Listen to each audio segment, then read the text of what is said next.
Hello po sa inyong mga kapatid at magandang gabi and welcome muli sa Churches of Christ in Marikina City. So, visit po ninyo kami dito po sa Friendship Road at saka sa Twinville po. Ayan. Okay po. Ito po ang ating topic ngayon. Napapanahon po, marami tayo mga kapatiran din nagtitinda ng sinasabi natin nag-aalok ng mga insurance. Tanong po ngayon kapatid, insured ka na ba? Ayan, ano paganda. Ano po? So, ano bang ibig sabihin ng insurance? Is God your refuge? Mga ganun mga bagay na ito. Ang ating pong teksto ay matatagpuan po natin ngayon sa Psalm chapter 91 verse 1 to 12. Samahan niyo po ako, nabasahin po ito mga kapatid. Let us all read this. Okay? Dito po sa Psalm chapter 91 verse 1 to 12 po. Basahin po natin. Ayan, sa inyong screen habang binabasa ko sa New King James naman.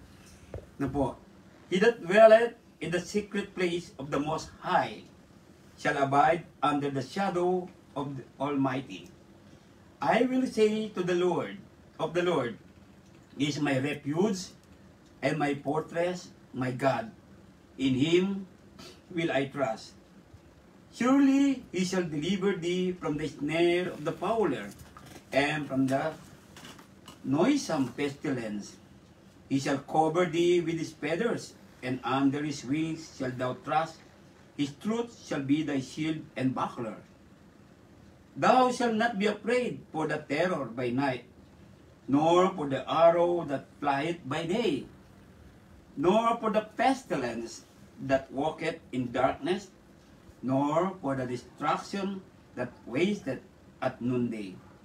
1,000 shall fall at thy side, and 10,000 at thy right hand, but it shall not come near thee.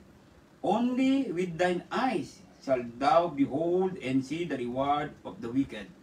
And in verse 9 po, kapatid, because you have made the Lord, who is my refuge, even the Most High your dwelling place, no evil shall befall you, nor shall any plague come near your dwelling. For He shall give His angels charge over you, to keep you in all your ways. In their hands they shall bear you up, lest you dash your foot against a stone. Dito po sa Psalm chapter 91 verse 1 to 12, ipinakita po ng Panginoon Diyos sa ating dito sa gabing ito, na talaga pong ang tao po na nagtitiwala at sumusunod sa Kanya ay naka-insure sa Kanya. Ano po, dito po, meron kasiguraduhan na binabanggit. Meron kang kaligtasan at meron kang patnubay katulad ng mga binanggit na ito. Sinabi niya, verse 10, no evil shall befall you, nor shall any plague come near your dwelling. So what an insurance for all of us. Ano po, it has an insurance that no pestilence or no evil shall befall us because God is our refuge. So sa gabing ito mga kapatid, ating pinag-uusapan, are you insured? Ayan. So kung titingnan po natin mga kapatid dito po, yeah, what is insurance? Ayan. So ano bang insurance? Marami naka-insure sa atin sa Pilipinas. Meron tayong PhilAm Life Insurance, meron tayong Sun Life, meron tayong tinatawag na Pru Life, meron tayong Coco Life, ang dami po mga binabanggit na insurance na yan. So, ang tao nag-i-insured po physically. Ano po? Kaya sabi niya, ang insurance daw po isang kontrata ito. A contract between an individual or business with a service provider to help provide financial protection and mitigate the risk associated with certain situation or events. Ganyan po. So, pwede palang insured ang bahay, kotse, anumang bagay sa mundong ito. Pwede mo palang i-apply ng insurance. Para na nga pag dumating ang mga tinatawag na risk associated with certain situation or events. There are various types of insurance available. Sa health natin, material natin, maraming mga binabagay. So, yun pala ang isang insurance. Kontrata pala ito between sa individual or business na mayroong pinoprovide na tulong sa mga bagay na kung may mangyayari sa iyo. Ayan. Binasa natin kanina sa Psalm chapter 91 ha. Kita nyo po. So, ang goal natin, examine our relationship with God and how we are essentially securing a policy. Yung policy po, pag na-insured ka, ito yung binibigay. Nagpapatunay ito na meron kang makukuha sa oras ng mga aksidente, sa oras ng sakuna, sa oras ng kamatayan. No? O, dito po, ang policy natin bilang Kristiyano naman, of unwavering love, protection, and provision, no matter what life throw our way, offering a sense of security and peace that surpasses any earthly insurance plan. Kaya po sa Psalm chapter 91, verse 1, ang sabi niya, kung sino ang nananahan, he that dwelleth in the secret place of the Most High shall abide under the shadow of the Almighty. Ayan, it is a relationship with God. It's one of us na binabanggit. Ano po? So, kung titingnan natin, key elements of an insurance policy. Ano ba yung mga key element nito? Yung mga pangunahing elemento.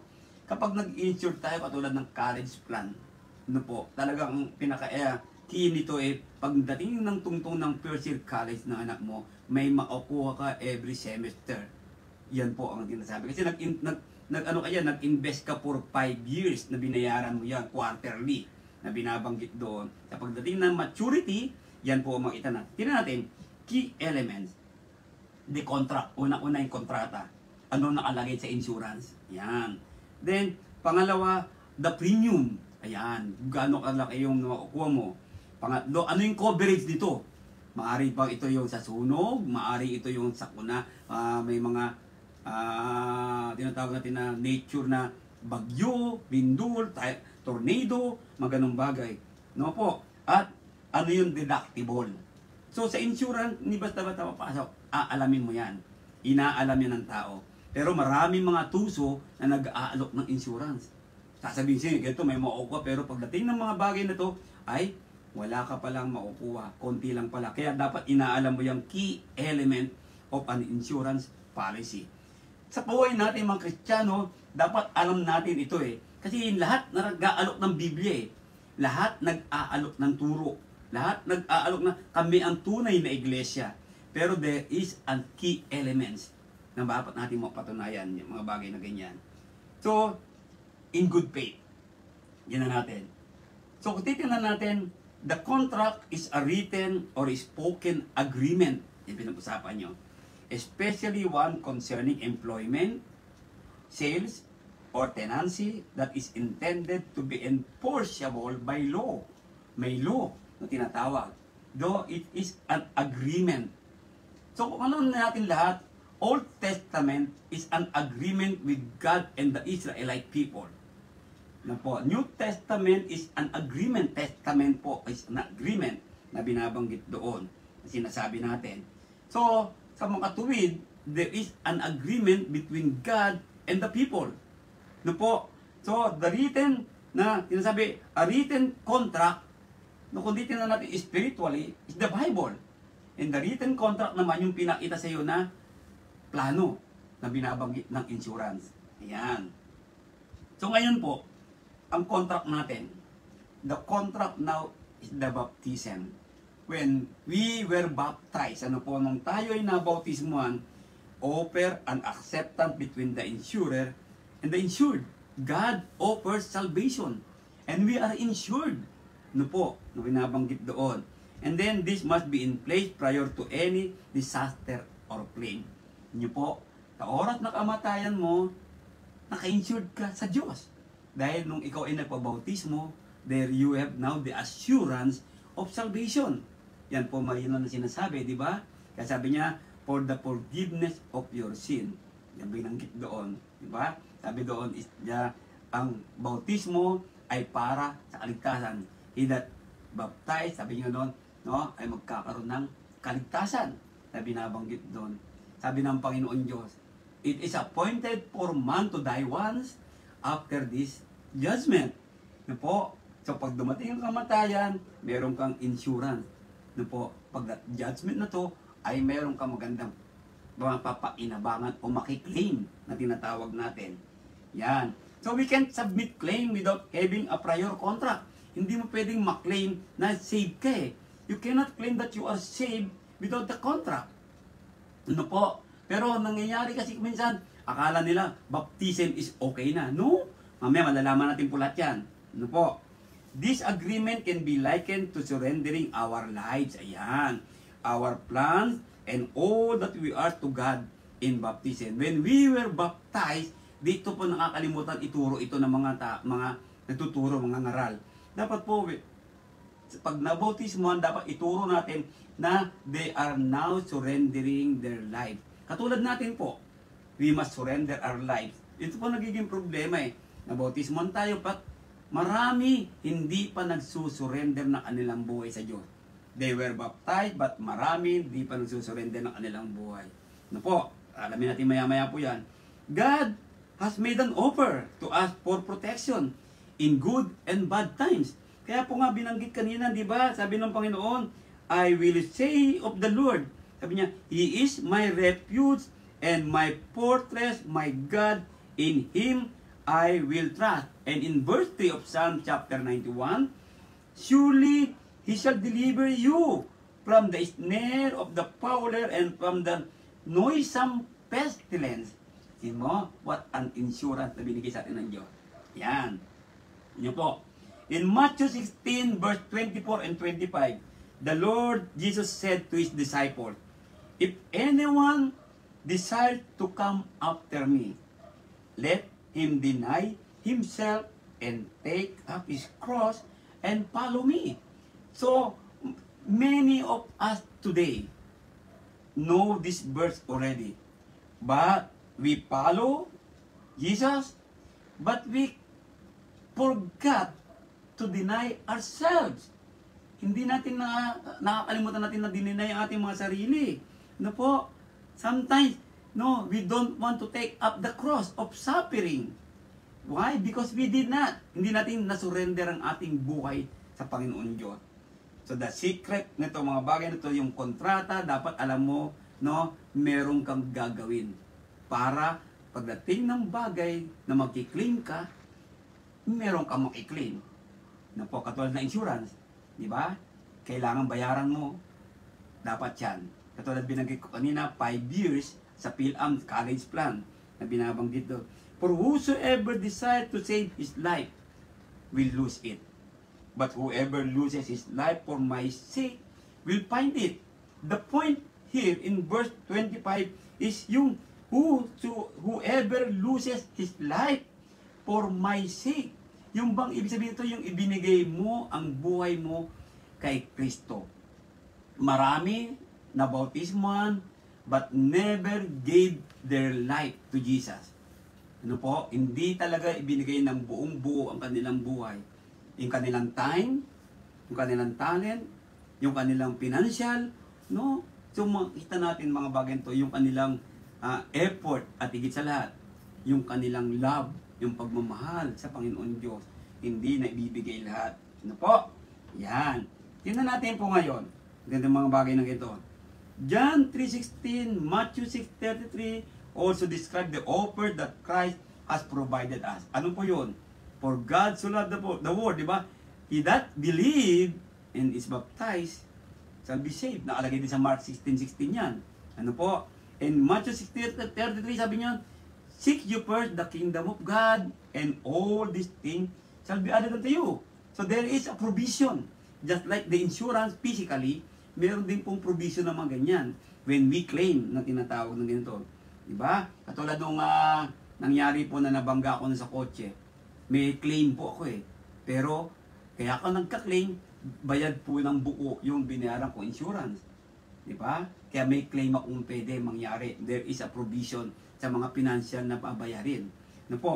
In 1 Timothy chapter 2, verse 3 and 4, sabi ng Biblia, for this is good, at ito'y katanggap-tanggap sa paningin ng Diyos, ng ating tagapagligtas. Ano yun? Yung verse 4, who desires all men to be saved and to come to the knowledge of the truth. See? So, after na baptism, ang sabi ng Panginoon, diba, I am with you always to the very end of the age. Then, sabi niya, ituro mo sa kanilang lahat. Ano po? Ayan po. So, ang pagbautismo, hindi po katapusan yan. Dapat tuloy-tuloy po tayo nag-aaral. Tuloy-tuloy po tayo. Isa insurance din po ng physical, papel, tuloy-tuloy kang nagbabayad. Yan po yung binabanggit doon. Then we need to know the truth. We need to grow in the grace and knowledge of our Savior Jesus. Yan po sinabi ni Pablo. Ngayon po, in Galatians 2:20, kahapon nga, ay nung isang araw dito, kahapon nga ito, oo, meron kami seminar doon sa Metro Manila Church. Tanong sa akin, what is your life verse? Ito ang sinabi ko, Galatians 2:20. I have crucified with Christ, it is no longer I that I live. Sabi doon, but Christ lives in me. Yan, po, na binabanggit doon. And the life which I now live in the flesh, I live by faith in the Son of God. Yun po ang dapat natin makita. So, when you memorize this Galatians 2:20, dapat makita mo rito yung contract eh. No? The Lord gave His life to you, then we must give our life to Him also. That's why, no, sabi niya, take up your cross and follow me. Deny yourself. There is a provision here na tinatawag doon. Kaya sabi niya, ang the premium, ayan, ang premium. The amount you pay to your insurer regularly to keep a policy in force. Kasi pag hindi ka na nagbayad regular dyan, aabisuhan ka. Ano po? At mapuputol na yan, mawawalan ka na makuha. Sayang ang mga ibinayad mo. Tingnan niyo po. Meron namang ibang claim, no? Pag tinigil mo, pwede mong may makukuha ka, pero hindi na lahat. Yan.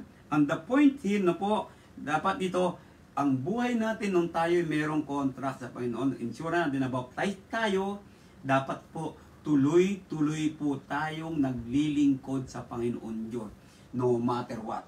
Kaya nga sabi niya dito kanina, di ba? He shall cover you with His feathers, and under His wing shall thou trust. His truth shall be thy shield and buckler. At hindi ka na matatakot, sabi niya, for the terror by night, nor for the arrow that flieth by day. Why? Kasi insured ka eh. No po? And dito you commit yourself. You make God na ginawa mong God ang Panginoon Diyos na iyong kanlungan. No po, andun ibinibigay mo yung buhay mo sa Kanya. Kaya we need to serve and serve the Lord and continue to obey His will. No po? Kaya nga po kuminsan sabi nga, di ba, nakakalimutan natin yung mga ibang bagay. Hindi natin ma-surrender ang ating buong buhay sa Panginoon Diyos. Ito pong insurance, dapat po nagsisave ka talaga pang bayad dito eh. Yung insurance na physical ha, pero dito rin po sa spiritual natin, dapat po ito, you must continue to hold on your faith. Panghawakan mo yung pananampalataya mong pagsunod para pagdating ng mga bagay na pangyayari, may makiklaim ka na binabanggit doon. Ayan. Okay? So the premium is absolute obedience in our life. Ayan. What is the meaning of absolute? Ano ba ibig sabihin ng absolute, mga kapatid? Ano po? Ibig sabihin, katulad ng absolute water, sinasabi nila 100% pure, 100% walang bacteria. So, ibig sabihin nito, we must have a pure heart. Di ba sabi ng Panginoon, blessed are the pure in heart, for they shall see God. Tingnan niyo po. So, we need to have an absolute obedience. Ito po, but sa panahon natin ngayon, nakakalungkot. Na po, hindi natin naintindihan ito. One of the most important obligation of the insured. You've been insured. Nabautismohan ka na, pero ano yung nakakalimutan mo? Marami sa atin, when it comes sa pagtulong, wala na. When it comes to evangelism, wala na. When it comes to giving, wala na. Ano po? Ano nangyayari? Napapabayaan natin yung ating insurance. Kaya ang mga bagay na ganito, sabi niya, failure to pay lead to policy cancellation. Yan niyo po. Kaya po, sabi nga, naalala niyo sa Bible verse ko, do not grieve the Holy Spirit. Kapag pinapalungkot natin ang Holy Spirit, aalis po sa atin yan. Mawawala. At yung pangalan mo, the book of life, baka hindi na makita. Makakancel na yan. Na po, kaya higher premium when you renew, late fees, uninsured claims, etc. Yan ang mga mangyayari kapag hindi ka na nakapagbayad ng insurance mo. The same way, kapag tumigil ka ngayon sa paglilingkod sa Diyos, yan niyo po. Kaya po, ang ating pong paglingkod is regularly. Hindi yung kung may kailangan ka lang, tsaka ka lalapit sa Diyos. Yan niyo po. Kung kailan ka may sakit, no po, tsaka ka mananalangin. Tapos kung to, pati pagsamba, pahapyaw-hapyaw ang pagsamba. Hindi po pwedeng ganun mga kapatid. Kaya nga regular po dapat talaga na binabanggit doon. It always comes with negative consequences. Ayan. To access this divine insurance, the premium we pay is our absolute obedience and trust in God. Pansinin niyo po it's not just trusting the Lord, hindi lamang po magtitiwala ang Diyos, kundi pagtitiwala natin sa Kanya na binibigay ang ating buhay na patuloy tayong sumusunod mga kapatid. Ayan, na binabanggit doon. So, hindi po to one-time payment. Ano po? Yung sinasabi ko, pag bautismo mo, wala na. Yun na nakaalungkot. Dapat po, pag nabautismohan ka, tuloy-tuloy ka maglingkod sa Diyos. Yan. Kapagkat ang buhay Kristiyano, ang buhay paglilingkod, there is no retirement. Mangyayari lamang ang retirement kapag ikaw po ay pumanaw na sa mundong ito. And that the way, magkakaroon ka ng claim sa insurance mo. Yan niyo po na binabanggit doon. Kaya, it involves actively seeking His guidance and living according to His word regardless of our circumstances. So ano man ang nangyayari sa buhay mo, hindi mo pwede sabihin sa, kunyari naka-insured ka, no? Naka-insured ka sa Coco Life, kunyari. No po, Coco Life So, hindi mo pwede sabihin, wala akong pambayad po kasi ganito, hindi pwede. Makakancel yan. Ano po? Kaya po kung nabautismo na tayo, huwag mo sabihin kay God, Lord, saka na lang ako maglingkod sa iyo. Saka na, no. Dapat po tuloy-tuloy ang paglilingkod. Kaya mga kapatid huwag niyo po ipagwalang bahala ang pagsamba, ang pag-aaral ng salita ng Diyos, and growing in the grace of knowledge of our Lord Savior Jesus. And let us always people makita si Kristo sa atin. Let the beauty of Jesus be seen in us. Dapat po ganun yan. Okay po? Yan. Now, absolute obedience. Ano po ba ibig sabihin ng absolute obedience? Dapat maging tagatupad kayo ng salita at huwag tagapainig lamang. Marami kasi nakikinig lang. Ano po? Na inyong dinadaya ang inyong sarili. Tinan niyo po. So, alam mo na ito So, sometimes, sabi ko nga naalala kong tinuturo sa inyo, we need to be honest of ourselves. Examine ourselves. You need to be honest po. Baka tagakinig ka lang. Dinadaya mo lang ang iyong sarili. Sapagkat kung ang sino man ay tagapakinig ng salita at hindi tagatupad, ay katulad siya na isang tao na tinitingnan ng kanyang talagang muka sa salamin. Tapos makakalimutan niya na ang kanyang itsura. Ayan. Kaya kung titignan natin mga kapatid sa gabi ito sa ating pag-aaral, nakita naman nyo dito, in John 14:23, sumagot si Jesus at sinabi sa kanya, kung ang sino man ay umiibig sa akin. Question, break mo tayo. Kapatid, mahal mo ba si Kristo? Iniibig mo ba ang Panginoong Jesus? Kung sasagot ka ng oo, mayroon po nakasagot na ay kanyang tutuparin ang aking salita. Ngayon, kung hindi mo tinutupad ang salita ng Diyos, papaano mo sasabihin iniibig mo siya? Ganyan po mga kapatid, dinadaya mo lang ang iyong sarili. Don't say that you love Jesus and you do not obey. Ganyan po, no? Sabi niya, pag ginawa mo ito, pag tinutupad mo ang utos ng Panginoon, iibigin ka ng Ama. No? Sabi niya, at siya'y iibigin ng aking Ama, at kanya'y pasa sa kanya, at siya'y gagawin aming tahanan. So what an insurance! Ito po napakagandang insurance pong binibigay ng Diyos sa ating mga kapatid. Huwag niyo pong sayangin. Makansila yan. Ano po? Yan.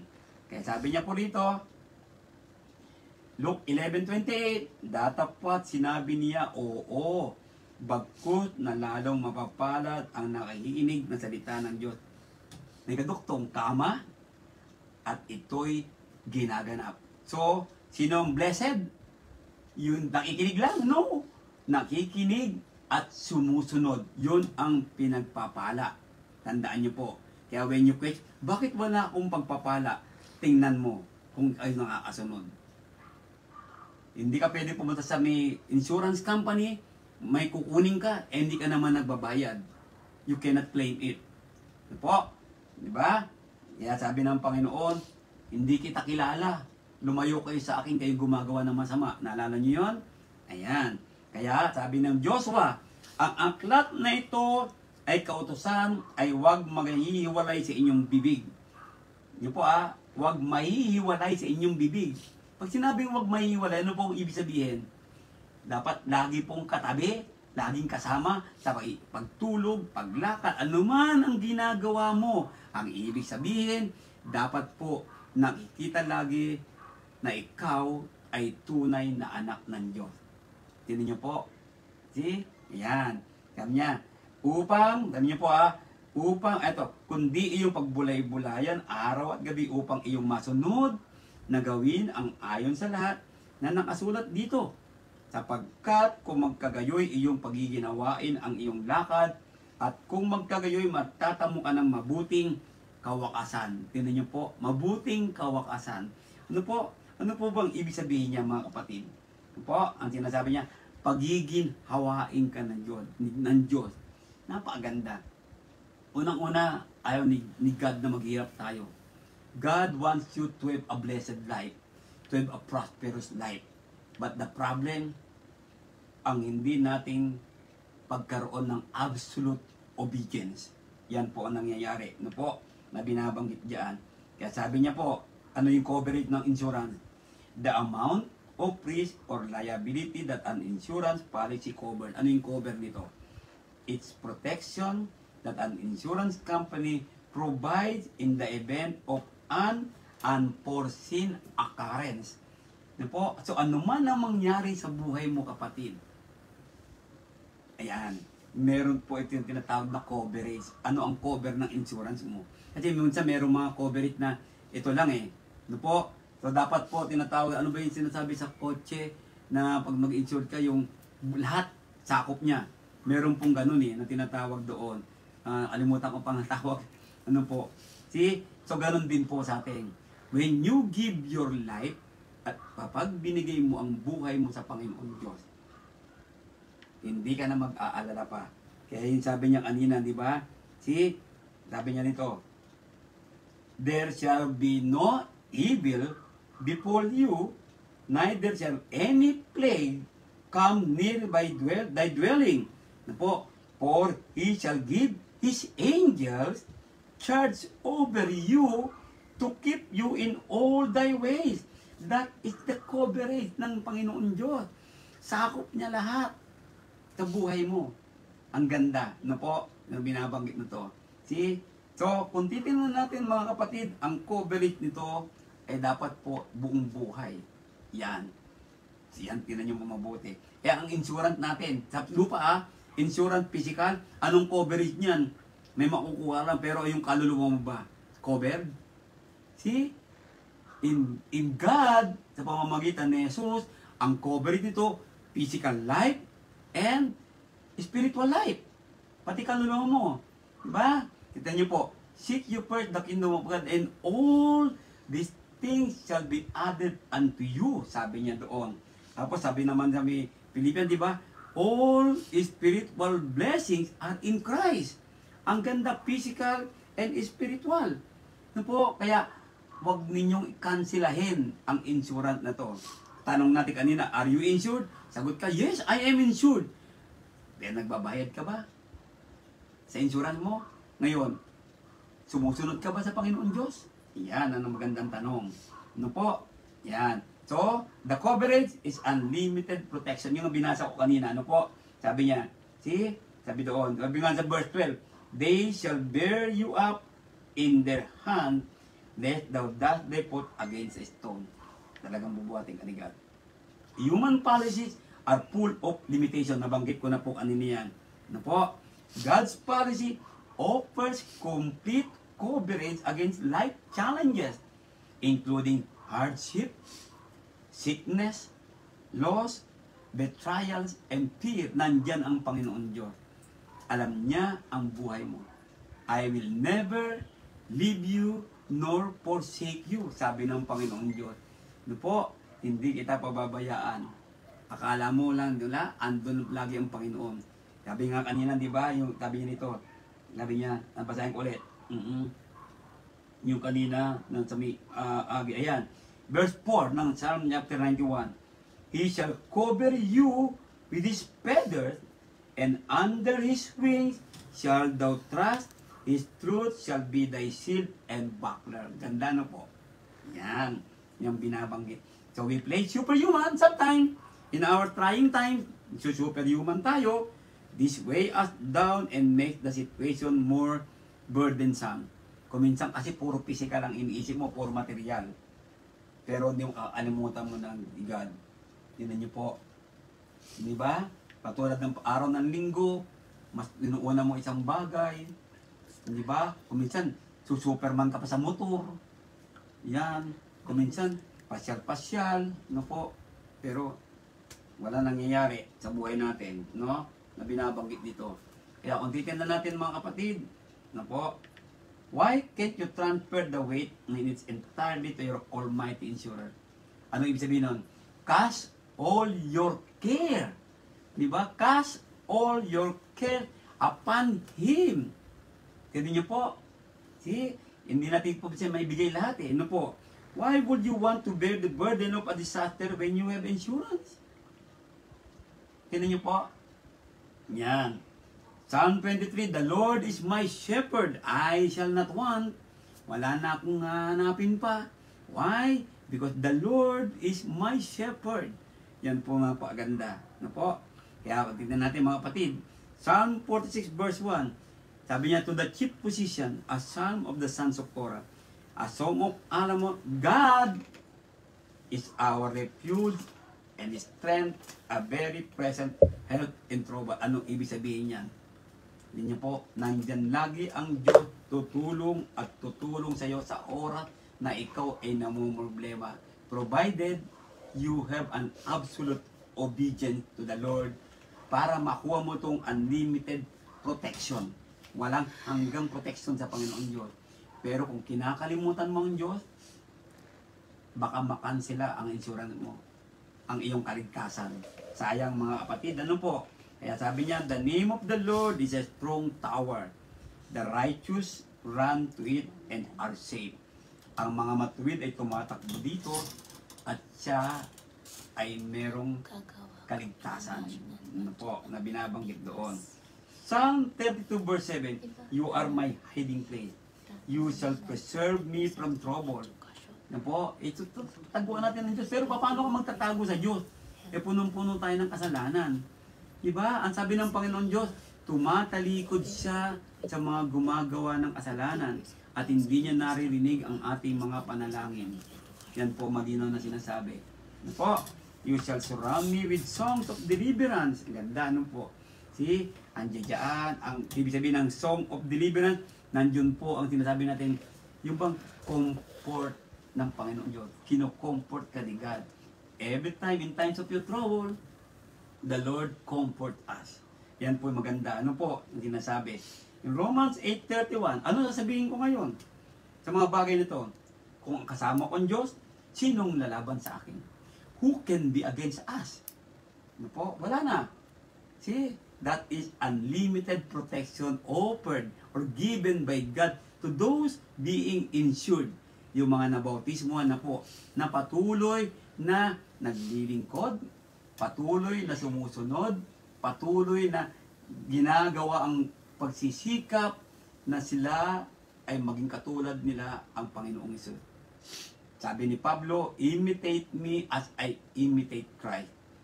At ulitin ko, let the beauty of Jesus be seen sa buhay natin. Why? You are the light of this world. We are the light of the world. And we are the salt of the earth. Tayo yung nagpapalasa eh. Yan po, mga bagay na ganon. Yan sabi niya, Nahum chapter 1:7, the Lord is good. Do you believe that? Yes, the Lord is good. A stronghold in the day of trouble. And He knows those who trust in Him. Tignan niyo po ha. At kilala niya ang mga nagtitiwala sa Kanya. Pero di ba sabi ng Panginoon, not everyone calling me Lord, Lord See? So, anong ibig sabihin nun? Hindi lahat na nagtitiwala. Ano sinabi niya? But he that doeth the will of my Father. If you love me, keep my commandments. So, patuloy na sumusunod. Kumbaga sa human insurance, patuloy ka nagbabayad. Ano po? Yan, mga bagay na ganyan. Kaya sabi niya ngayon, the deductible, the amount of money you pay before your insurance company pays for covered expenses. Yan, babayad ka, di ba? May mga covered expenses yan. Pero dito na natin, the deductible paid and prayer. Ayan, ito maganda. We pay deductible and wait for the processing of our claim. Pag nagbayad na tayo, ganyan ba? Pinoprocess pa yung claim natin pag nag-matured na eh. Pero dito po, makita natin, ito pong katotohanan sa relasyon natin sa Diyos. Sometimes we must endure the pain and sadness during our dark moments. Totoo po yun. In our life, there is always dark moments, pain, sadness in our life. But dito po, makita natin, we must endure it together with the Lord. Tandaan mo lang, there is a promise of God. Minsan kasi, katulad ng tinuro ni Brother Nonoy, blaming God, biniblame ka agad ang Diyos eh. Di po, maghintay ka kung di ka muna masagot ng Diyos. But importante roon, magdasal ka na magdasal at pakita mo ang pananampalataya mo. Yan, yung binabanggit doon. The end is always triumphant if we hold on to our insurer. Kung tayo'y kakapit sa insurer natin, ang Diyos na pakapangyarihan sa lahat, sa pamamagitan ni Jesus, ayan, He will allow Him to fix the problem. Ano po? Diba? Gusto mo bang ma-fix ang problema mo, kapatid? Kapit ka. At pagkapit mo, dapat po, ang ibig sabihin niyan, ay patuloy kang sumusunod, naglilingkod sa Panginoon Diyos. Ayan po ang ibig sabihin niyan. Ano po? Okay. In Romans 12:12, sabi niya, rejoicing in hope, nagpapakasaya sa pag-asa, pasensyoso sa mga problema, tribulasyon sa buhay natin, at tuloy-tuloy na walang patid na pananalangin. Tandaan niyo po, a prayer of a righteous man availeth much. Anong ibig sabihin nun? Yun po, ito yung mga patuloy na naglilingkod sa Diyos, nagsisikap na ina-abstain ang lahat o ina-avoid ang lahat ng uri ng kasalanan. Sabi ni Pablo, abstain on all kinds of evil appearances. Tama po ba mga kapatid? Kaya kung may tanong po kayo, pwede po nyong i-comment mga bagay na ganyan. Okay? In Romans 8:28, and we know that all things work together for good. Ganda na po. Alam natin, ang lahat ay magiging maayos. Saan? So, tingnan nyo, sino? Those who love God. Oh, I love God. Yun lang ba ibig sabihin? No. Tingnan nyo po, ito yung nagmamahal, sumusunod sa kalooban ng Panginoon Diyos. To those who are the called according to His purpose. Tinawag tayo sa purpose ng Diyos ng mga bagay na ganyan na binabanggit. Ano po? Kaya sa buhay natin mga kapatid, faith and prayer, napakalaga. Rest in the Lord and wait patiently for Him. Do not fret because of him who prospers in his way, because of the man who brings wicked scheme to pass. Cease from anger, yan, and forsake wrath. Tanggalin mo yung galit mo, tiis ka lang. Hindi dyan ang Panginoon Diyos. Do not fret, sabi niya, it only causes harm. Magtsasaktan ka lang dyan eh. Ano po? The moment na mga bagay na ganyan, for evil doers shall be cut off. Tandaan mo, lahat ng gumagawa ng masama, mawawala yan. Maritigil yan. But those who wait on the Lord, they shall inherit the earth. See? Ganun niyo po, di ba? Psalm 37, verse 7 to 9. Ayan, see? Sabi doon. Tandaan niyo po, totoo naman yung God paid in full. Totoo po yun. Talaga nagbayad na siya eh. Binayaran ang niya eh. Nung binigay niya ang kanyang anak na si Jesus eh. Di ba? Pero ano ginagawa natin? Di ba? Hindi natin sinusunod ang Panginoon Diyos. Ang inisip mo, binayaran na ako ni God eh. Akala mo ganun lang, no? Hindi po porket binayaran ka na ng buo ng Diyos eh. Wala ka nang gagawin. Di ba? Kaya nga sabi ng Panginoon, take up your cross and follow me. Yun po, if you love me, keep my commandments. Ang linaw-linaw po eh. Kuminsan kasi yun ang iniisip natin eh. Binayaran na ako ng Panginoon, mahal ako ng Diyos. Di ba? Kaya sabi niya doon, na natin mga kapatid, be anxious for nothing. Sabi doon, but in everything, by prayer and supplication, with thanksgiving, let your request be made known to God. Sayang, napakaganda na nga po, di ba? Binayaran na nga ni God sa iyo, wala ka nang babayaran po. Pero ano nangyari? Binabaliwala pa natin. Kuminsan magdarasal lang tayo pag may kailangan tayo. Kuminsan magdarasal lang tayo kapag meron tayong mga sakit, mga ganung bagay.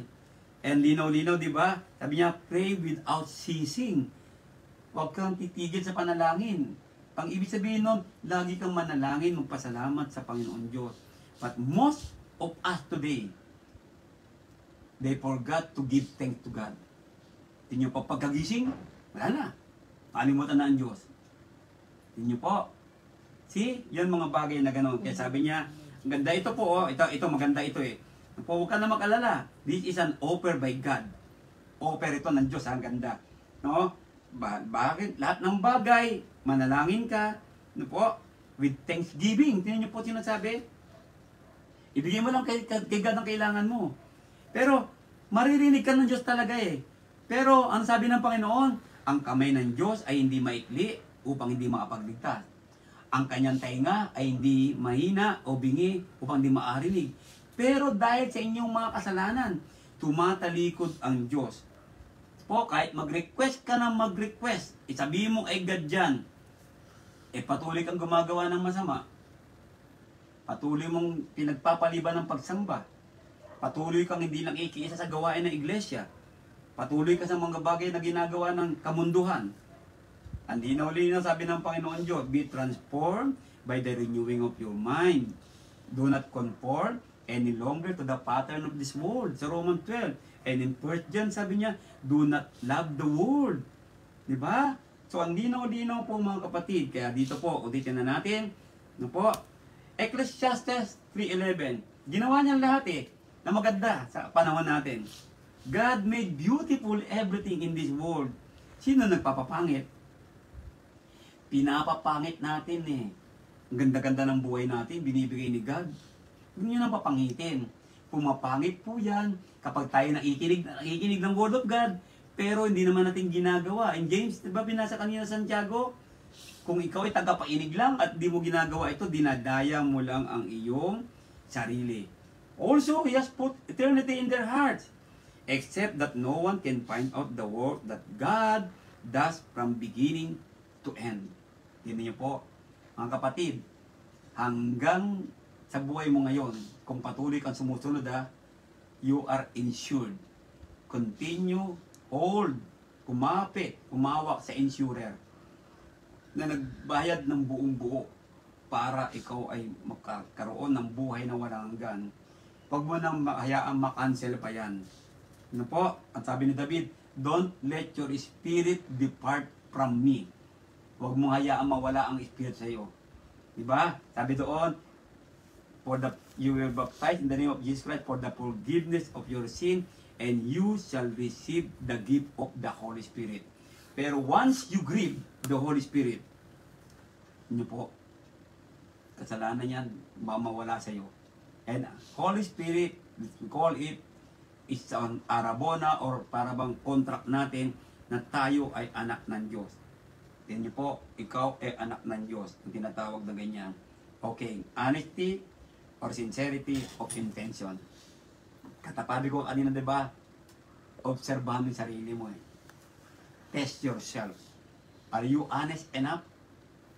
Honest ka ba sa sarili mo? Sincere ka ba talaga sa buhay na pagsunod mo sa Panginoon? In sickness or in health? Po. Sabi ko, in richer for poorer sa buhay mo, kapatid. Tinan niyo po. Yan. Ano ang intention mo? The use of service provider reduce rating and testimonial. Ayan. Then we are more inclined to reach out to service provider with positive rating and testimonial. Though it's not always accurate. Yun sa human to tao. We must also believe in God's promises and always keep our hope alive. Sa human insurance natin, hindi nagiging accurate po yan. Pero sa Panginoon Diyos, lahat accurate yan. Yan po, His greatness time and time again. The Lord is always great in our life, sa buhay natin. Ano po? Now, believing in God's coverage give us hope and peace even during difficult times, allowing us to face challenges with resilience. Tingnan niyo po, ang ganda. See? Napakaganda noon. Kaya sabi niya, insurance in God allows us to face life's challenges with courage and hope. Diba? Kaya tandaan niyo mga kapatid, continue to serve the Lord. Kaya ang tanong, are you insured? Pag sinumagot kang oo, now, are you paying? O binibigay mo ba ang buhay mo sa Panginoon Diyos? Sa human insurance, magbabayad ka ba? Ng monthly, o quarterly, or yearly, annually? Sa Panginoon Diyos, daily po ang pagbigay ng buhay. No? Sa Panginoon Diyos, ang pagbibigay ng buhay po, hindi po annual or quarterly lang, kundi daily po. Araw-araw ang pagbigay ng buhay sa Diyos. It's not monthly, it's not quarterly, it's not bi-monthly, hindi po taon-taon, kung hindi po araw-araw. Ang pakikinig ng salita ng Diyos, ang sabi niya, day and night, meditate thy word. Ayan, ano po? Kaya din natin, mga kapatid, in our good faith, Jeremiah 29:11, sapagkat nalalaman ko ang mga pag-iisip ng aking iniisip sa inyo. Sabi ng Panginoon, mga pag-iisip tungkol sa kapayapaan at hindi tungkol sa kasamaan. Tignan niyo po, anong iniisip ni God para sa iyo? Ang iniisip ng Diyos sa iyo ay magkaroon ka ng payapang buhay. Kaya nga binigay niya si Jesus sa iyo eh. Di ba? That is the main reason. God wants you to have a peaceful life, a prosperous life, and a blessed life. At hindi tungkol sa kasamaan. Ito ba ng Panginoon na mahirapan ka? Ito ba ng Panginoon na mapasama ka? No. Upang bigyan kayo ng pag-asa sa inyong huling wakas. And that is hope. No po? Someday, may makiklaim tayo. Yan. No po, na binabanggit diyan. Sabi niya, Lamentation 3:24, the Lord is my portion. Sabi ng aking kaluluwa, aasa ko sa Kanya. Ngayon kapatid, umaasa ka ba sa Panginoon? May maaasahan ka ba? Opo, may maaasahan ako. Ngayon, ano ba ginagawa mo araw-araw? Lalo araw na pag araw ng linggo, anong ginagawa mo, kapatid? Yan, ano po? See? Kuminsan kasi yung pag-asa natin, walang ulan, lalaban muna ako para may matuyo. Yun niyo po, umaasa tayo sa mga bagay-bagay na ganito, pero hindi naman tayo marunong mag-surrender sa Diyos. Diba? Kuminsan, umaasa tayo sa ating mga sahod, pero ang Diyos nakakalimutan natin pag sumasahod na tayo. Yun nga, nangyayari. Kaya sabi niya na ating ingatang matibay ang pagkakilala ng ating pag-asa. Yan din niyo po, ingatan mo mabuti kapatid. Na po, ang pagkakilala mo sa pag-asa. Huwag ka mag-alinlangan. Andiyan dyan ang Diyos. Andiyan ang Panginoon Diyos. At tutuparin niya ang pangako niya sa iyo. Kung tinutupad mo ang pangako mo sa Panginoon Diyos, nung ikaw ay nabautismoan, di ba? Bautismo is our contract eh. Nung nabautismoan ka, tutuparin mo ang pangako mo sa Diyos. And the Lord will continue tuparin ang pangako niya sa iyo hanggang kamatayan. Hindi po na binabanggit doon. Kaya sabi niya ngayon, ayan, call to action. Disasters, mga bagyo sa buhay natin, how easy will you recover without insurance? Pakahirap. Look what happened doon sa Los Angeles. Tingnan niyo po, yung malawakang sunog. See, madali ba sila makarecover kung walang insurance? Napakahirap. Ano po? Maganong bagay. So ngayon po, kung wala ang Panginoong Hesus sa buhay mo, mahirapan ka mag-recover. Pero sabi ng Panginoon, God is faithful. Hindi po, if you confess your sins, patatawarin ka ng Panginoon Diyos. Sa buhay natin, nagkakamali tayo, nagkakasala tayo, pero let us continue po Mag-repent tayo.